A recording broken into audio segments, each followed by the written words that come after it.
great play and dives and pokes the puck across the ice, and the kid just kind of chips it into the net. And, you know, Billy was following the whole sequence and tried to dive across but couldn't make the save. And you're on the bench, and you know, thoughts are going through my head saying, oh boy, you know, 18 years, you know, and now it's slipped away. You just wonder if you're ever going to get the chance again. And then the coaching instinct takes over, where you try to rally your kids and call a timeout to try to regroup them. And the clock's ticking down, and it's going to go into overtime. And all of a sudden, with about 6 seconds to go, we make a line change. And I just couldn't believe that some players were coming off the ice with 6 seconds to go. And Amonte comes off the bench, roars down the middle, and beats a very tired Garrett McDonald and walks in alone. And it happened so quickly that it wasn't like sitting on the bench and watching the whole thing develop. And he got the pass, he was through, and he took the shot, and Billy made the save. And all he had to do was take one more step, and Billy was out of the net. And you know, when Billy made the save, I think I just went back, collapsed against the glass, you know, and we were very thankful at that point to be tied going into the locker room. I mean, I think maybe that sequence might have been good for us, because if Billy hadn't made the save and we hadn't gone in the locker room saying, boy, if Billy hadn't made a great save, we would have lost, we would have gone in the locker room saying we just blew a 7-4 lead. And so that may be a contradiction in a sense, but I think that gave us something to build on, and maybe that's why we came out and played so well in the overtime.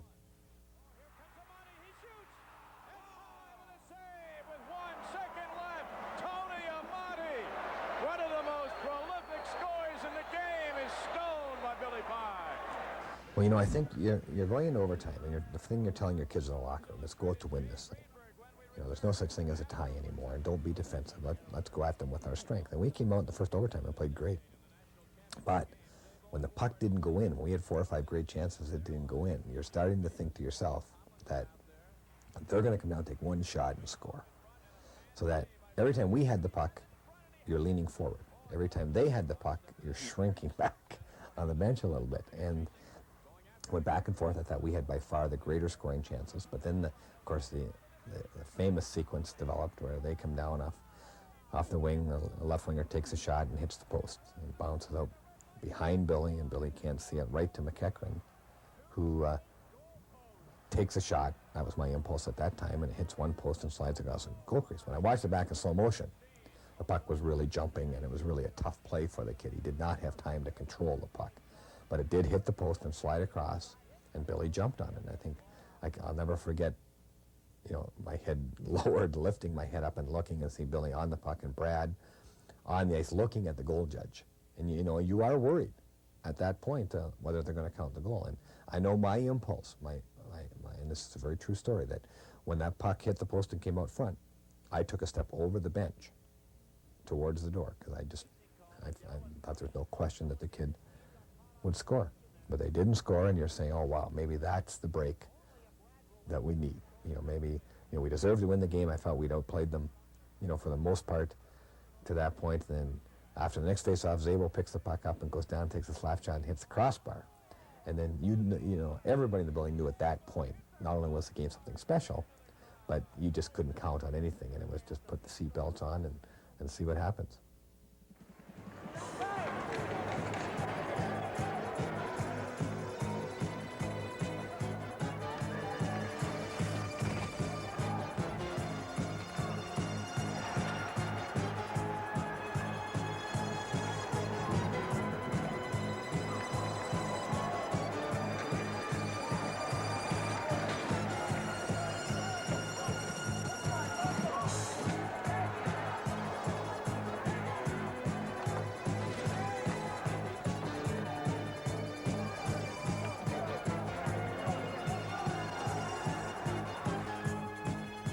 As the second overtime period wound down, the players, exhausted, wondered if the hockey game would ever end.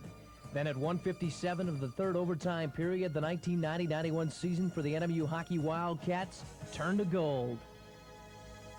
We pick the puck up in the corner, and they do a lane change coming out of the zone. And then we get to the offensive blue line. And Mark Buffet has by now been moved to right wing. He's normal centerman, but I just wanted to go with what I thought were our 9 best forwards. And so he and Plandowski do a lane change at the offensive blue line, and Darryl drops the puck between his feet. And at first, I was concerned about whether they would pick up the puck, but they didn't, and I watched Mark carry it wide and carry it and hang on to it, and he was the perfect guy to have the puck at that time, and he drew 4 players to him, and we were all watching it develop, and I watched Darryl come down the slot all alone, and I saw the pass come out, and I just almost froze, and I couldn't believe that he had an open net, and it seemed like it was 3 or 4 seconds before he shot it. Now, obviously it wasn't, but believe me, it seemed like a long time, and as that net bulged, I just remember going straight up and coming down in the arms of Billy Bloom, and I just think we bounced on the bench for about 30 seconds. Watching that puck go in, you know, and I mean, that's the thought that just sticks and sticks and sticks with me. I mean, I close my eyes and I can just see that play, and then the celebration, and you know, after, I think on the ice, and everything after has been special, but just the pure joy and elation that those kids had and what they accomplished, you know, you can't ever duplicate that again. Landowski, the man who was the shadow, his assignment coming into tonight's game is to watch Tony Amonte. He ends up with 3 goals in this game and is a horrendous hero on this overtime national championship clinching goal. The goal, 157 of the 3rd overtime. Darryl Landowski, the senior out of Lloydminster, Alberta, and the look of dejection. And there's the look of celebration. Congratulations to Rick Conley in Northern Michigan, and a hearty congratulations to the Terriers of Boston University. Landowski. Now let's go. All right, we got him right here. Rick Conley. Rick, how do you feel? Well, it's unbelievable, Jim. You know, we fell behind, we fought back, we gave it up, and then to fight back and win it. I coached 18 years. It's the first one for me, and I feel great.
I can't believe how calm you looked on the bench. I said, you know, I was pacing in the living room, back and forth. I couldn't watch, and you know, and believe me, I was not calm. I mean, it was gut-wrenching to watch this whole thing. And so I think, you know, people say, what a game, what a game. I've never seen a game like that. You know, and I couldn't stand it. I was so nervous. Or I had to go to bed, or I couldn't watch. You know, and everybody was the same. It doesn't matter the age, whether they were hockey fans. And we have people that I'll meet somewhere and that aren't hockey fans at all, and say, You're Rick Conley, aren't you? And I'll say, yeah. And they say, look, I'm from Milwaukee, but I watched the game on TV, and it's the best hockey game that I've ever seen.